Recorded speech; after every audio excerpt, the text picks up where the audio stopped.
It's Matt, and today I will be reading to you another creepypasta story. This one is titled The Illusive Genius of Dr. Monroe by ARScroggins. It is a rather short story compared to the other ones I've done so far, but I like it a lot, and I hope you will too. So without any further introduction, let's get started. Ladies and gentlemen, members of the board, I have two wonders to share with you tonight. First, allow me to present the next evolutionary milestone of our species: immortality. Ever for theatrics, Dr. Monroe says this with arms outstretched, his burgundy dress coat flowing with every gesture. There's a collective gasp from the audience when the curtain drops and the pale, topless form of a seated man makes his appearance. Shackles pin his wrists to the arms of the chair. His face eerily mirrors the confusion of the onlookers.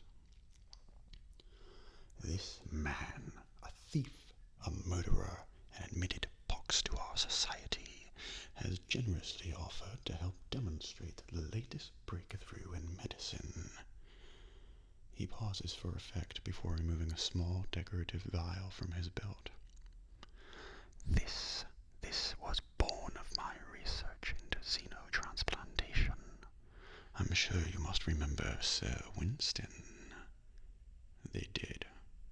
They would never forget last year's unveiling of a genderless human body, naked and draped callously on the floor, nor the drooping eyes of the basset hound's head that had surgically replaced the original. For hours they'd watched with a bated breath while the monstrosity lapped up water from a dish, only for it to seep freely through stitches at its throat, the fingers and toes twitching as if deciding whether to obey their new master. Dr. Monroe smiles at the recognition sweeping the room. Yes, beyond cellular rejection, it all came down to one thing. The secret was in the temperature. But I digress. It was through this previous research that I observed the secret electrical blueprints all living organisms use to repair themselves, and thus developed the Invictus toxin you see here. When ingested and given ample time to spread through the vascular system, it will open the sodium ion channels of the body and react to an electrical field. Grinning, he flips an enormous switch, and the unnerving sense of buzzing fills the air. Brilliant blue sparks appear to flit along every surface, and John Haynes of Phillips & Sons becomes sure that the entire room will burst into flames.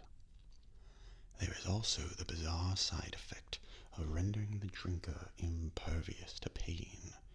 I imagined the limitless benefits this would have as an anesthesia, but then, of course, the rueful surgeons could never perform surgery. The patient would simply keep healing before even a minor incision could be completed. He produces a long shaving razor and waves it for all to see. This is it. Exodus, acta, probat. Slowly, suspensefully, he brings the razor to rest below the captive's rib cage. Sensing what's to come, the man cries out, whipping his head frantically while struggling against the restraints. Ignoring him, the doctor slices inward and down the specimen's skin, which separates like softened wax, but no blood pours out. He doesn't cry out in pain, nor does he seem to have noticed the damage done. And then, miraculously, the wound begins to close, starting from the top of the gash, heading down until the skin appears as unblemished as before. The crowd is dumbfounded. Some doubt their eyes, even their own minds. But it had happened there, before them. A voice cracks from the back of the room. "Doctor." With purposeful speed, Monroe reveals a pistol from beneath his coat, presses the barrel against the forehead of the nearest audience member, and fires. The target, Rosa Smith of the St. Mary's Herald, slides to the floor screaming. Though it's clear from the damage to the wall behind her that the bullet had passed completely through her skull, she continues screaming as lively as before. It is fortunate that Miss Smith had the forethought to drink Invictus. Indeed, you have all been preparing yourselves this evening.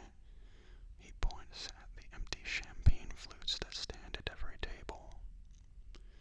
The silence that follows is malleable like taffy, locking shut the mouth of every guest. And then, curiosity wins out, and a diminutive man near the stage gently nibbles on the back of his own hand. His eyes grow wide when he senses not even the faintest of pain, and then he clamps down, peeling the flesh from the back of his thumb to the wrist. Again, as before, there is no blood, only a small shimmer of blue light as the skin curls back into place. The violence begins subdued as the guests test the waters of the vast ocean before them, and then it erupts.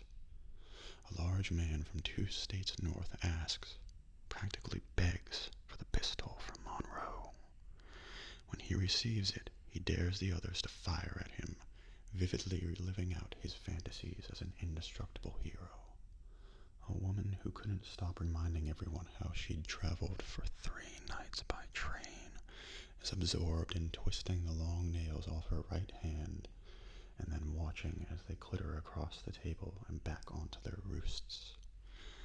"This is going to be marvelous," she says. "Think of all the women who would die to never have another broken nail." Amidst the chaos of snapping limbs and frantic stabbing, Dr. Hears stops, panting for breath. "You've really done it, Dr. Monroe. A world without pain, suffering, injury. Though I fear you may put me out of work," he laughs, stroking his white goatee. "But you said there would be 2 items to present tonight. With your first as earth-shattering as this, I can't imagine how you could top it." That's when he catches sight of it. The first drop of scarlet they'd seen all night. The prisoner's thumb is bleeding. Horrified, Dr. Hears turns to Monroe. "Doctor, what do you make of this? Why hasn't he healed?" Monroe doesn't answer at first, but instead appears absorbed in the pocket watch he's holding. "Don't worry, good doctor. He clearly was injured and subsequently healed while we restrained him.